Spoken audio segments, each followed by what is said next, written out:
Imagine you're 20 years old. You just did something no American woman has done in over 2 decades. You just won Olympic gold in figure skating, individually, on the biggest stage in the world. So what do you do next? Do you stay in Milan and soak it all in? Do you book every interview, every brand deal, every red carpet you can? Alysa Liu went home, got Chinese food, had her friends come over and dig through her Olympic gear like it was a garage sale. That's it. And that's the whole vibe. And before you say, oh, she's just being humble. No, that's not what this is. Because Alysa Liu has been doing this her whole life, choosing herself, over the pressure, over the expectations, over the internet noise. And the wild thing? Every single time she's done that, she's come back better. This is the story of a girl who retired at 16, came back completely on her own terms, and shocked the entire world. Not because she was chasing gold, but because she genuinely did not need it. Let's get into it. So if you don't know Alysa Liu, here's the quick version. She's from the Bay Area. She's 20. She has 2-toned halo hair, a smiley piercing she did herself, and she carries 2 Olympic gold medals around in a strawberry-patterned grocery bag. Not a designer tote, not a velvet case. A grocery bag. She's been skating since she was basically a toddler, and by the time she was 13, she became the youngest US national champion in figure skating history. Not the youngest recently, the youngest ever. By 16, she was at the Beijing Winter Olympics. 2 months after that, she won bronze at the World Championships. At that point, most people assumed she was going to be a machine. You know the type. The athlete who just locks in, trains harder than anyone, wins everything, sacrifices everything for the sport. The kind of story that gets a documentary and an inspirational quote on a poster. But Alysa had other plans. She quit. Not a taking a break. Not an I need to recover. She full-on retired from competitive figure skating at 16 years old, just as she was hitting her peak. And the skating world was shook. Here's the part that a lot of people gloss over. Why she actually left. It wasn't injury. It wasn't drama. It was something that sounds simple, but is honestly profound. She got her first real day off during the COVID pandemic, and she didn't know what to do with herself. Think about that. She was a teenager who had been training so intensely, so constantly, that the concept of a free day was foreign to her. And then suddenly, she had time, real time, and she started figuring out who she was outside of skating.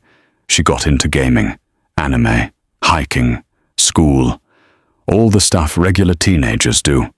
She started eating without restriction, and she's been open about the fact that there were foods she felt she couldn't eat before without being reprimanded for it. That's the reality of elite figure skating culture for a lot of young girls, and she's not pretending otherwise. That time gave her perspective, and the perspective told her, this isn't sustainable. Not like this. So she stepped away. And the thing is, she doesn't regret it. At all. Or I would have been fine either way, she said about the gold medal. I would have been loving life outside of skating just as much. That's not someone who needed validation from a gold medal.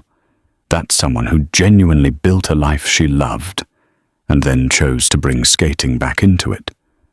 Not the other way around. So what brought her back? A ski trip. She was out on the slopes, felt that familiar rush of speed and movement and pushing her body. And she just knew. She wasn't done, or she still had something to say on the ice. But when she came back, everything was different. She was different. She came back with an entirely new aesthetic. The hair, the piercing, costumes that felt like they were made for her personality, not the sport's idea of what a female skater should look like. She came back with a different relationship to pressure. She said clearly that she will skip a training session to hang out with her friends. And if that makes her a worse skater, she's okay with that. That's not laziness. That's someone who has figured out that joy is a performance enhancer, not a distraction. And she came back with a completely different mental framework around competition itself. A lot of elite athletes talk about wanting it more, about sacrifice and obsession and channeling everything into the win. Alysa's approach is almost the opposite. She skates for something, but that something is the love of it. The artistry. The way music hits when you're moving perfectly with it.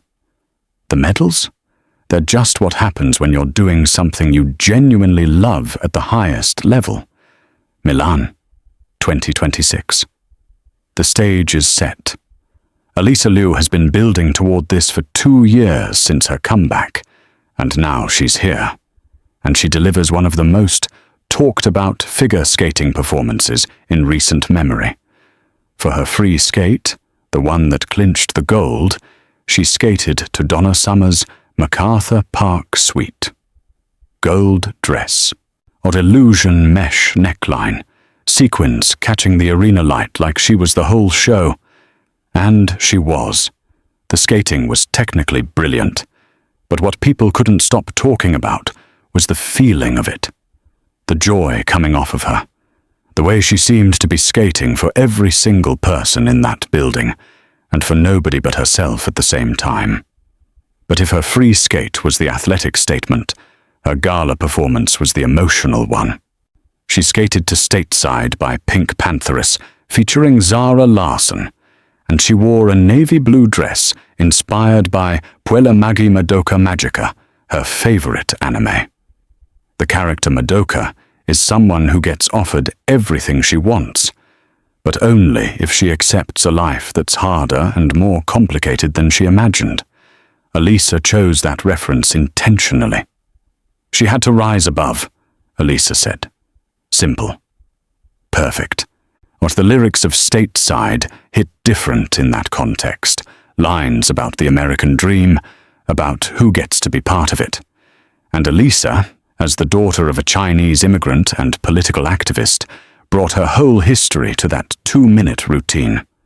Pink Pantheress said in a message that she felt like Alysa breathed new life into the track. Zara Larsson said being part of that moment was more impactful to her than any chart position, because Alysa looked so joyful. That's the thing. Even in the biggest moment of her athletic career, what people noticed most was her joy. You can't talk about Alysa without talking about her father, Arthur Liu. Arthur Liu is not a quiet man.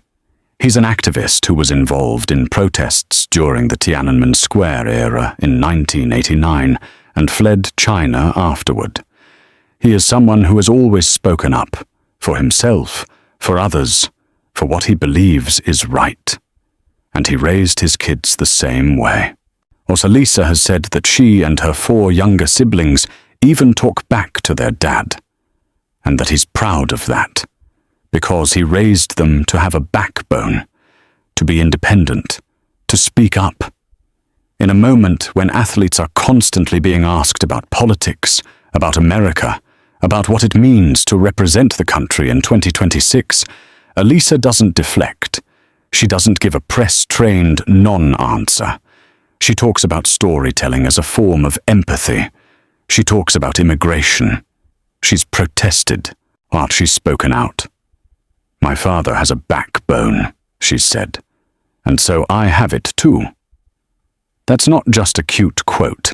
That's an entire value system, passed down and carried on to the world's biggest stages. Here's what I keep coming back to about Alysa Liu.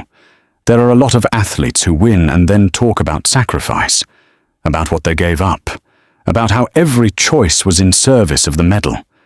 Alysa's story is almost a direct inversion of that.